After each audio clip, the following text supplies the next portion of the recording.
ওই বিয়ার সময় তোরে আমি কি কইছিলাম কই নাই?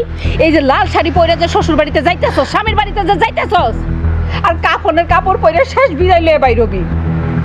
তোর বাপে তোমার এত অত্যাচার করছে, তারপরে তো আমি কোনোদিন তোর বাপের সংসার ফালে আমার বাপের বাড়ি যাইতে।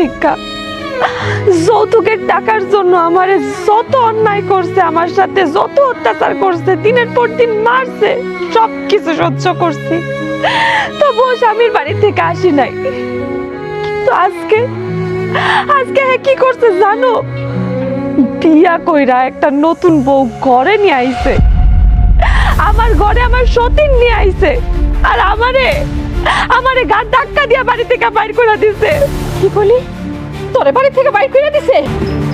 ও আম্মা, অনেকটা বিয়া কইরা আমার বাড়ি থেকে বাইর করে দিছে। আমি পুরো কপাল নেই, কইতে লজ্জা লাগলো না? হ্যাঁ, সব দোষ তোর।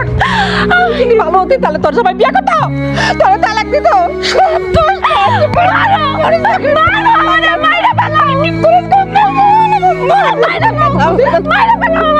কি করতেছো? ছাড়ো। তুমি কি পাগল হয়ে গেছো? আমি পাগল হয়ে গেছি।